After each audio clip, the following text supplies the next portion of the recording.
All right, nice little par save from me there. Hey guys, Robin Rosado here at Top Speed Golf. So I got something for you in putting. I know you don't want to hear it. A lot of people talk about it and a lot of people go through it as the putting yips and how to get rid of those putting yips. It's not necessarily a way to, with your stroke, and I'm going to teach that today, how to get rid of it, but more of like mentally and what we're doing with our putting game and how we're, before we hit the putt, what's caused us to get a little bit yippy with our stroke. I've dealt with it all across the board from pros to amateurs. And it's kind of a few things that I've seen with the yips. You have a hard time pulling the putter back, can't really focus, can't get the trigger going and to pull the putter. Or you coming through the ball, maybe if you're right hand dominant, that right hand's kind of taking over and breaking through and causing you to have like your tempo to be off of your putting stroke and not really get a good solid stroke on it, and it gets just really yippy through it. Nobody really wants that. So two things I want to talk to you today about. One of them is going to be just a little bit of a drill. We're going to change up our grip a little bit. And the grip I really want to talk to you about is actually the claw. I see a lot of tour players these days that are going to the claw because maybe they are getting a little too yippy. And with the claw, it kind of takes that right hand completely out of the equation.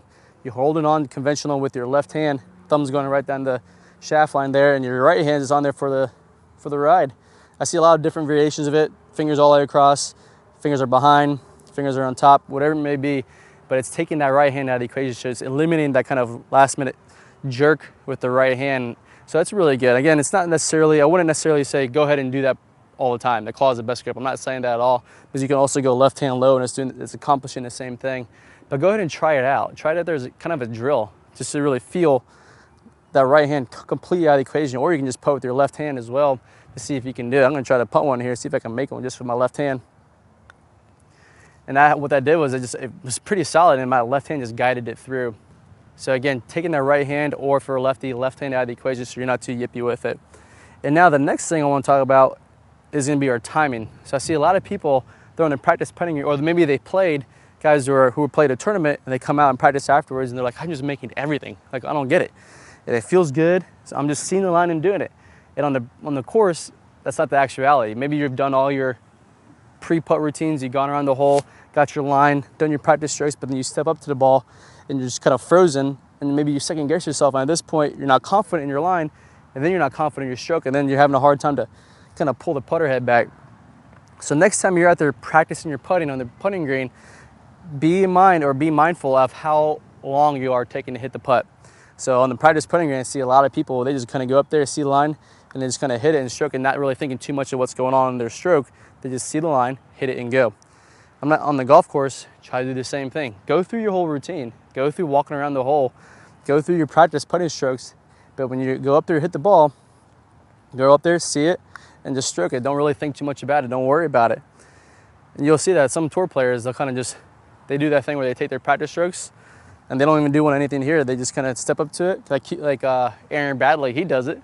He just kind of walks up there and hits it. And that's eliminating the yips, or eliminating any kind of distraction that he has for putting. All right, guys, so go ahead and try that out there. See if you go up there and just kind of on the course, just go up there and just hit it. Don't even think about it, all right?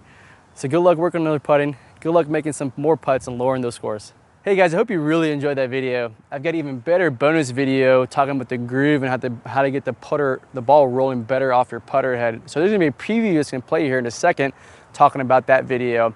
And go ahead and click on the iCard at the top of your screen. That's gonna take you to our website. There you can see that video in a full version, as well as talk about our Top Speed golf system that we have available for you. Really get a good idea of the golf swing with our 5 steps in our Top Speed golf system.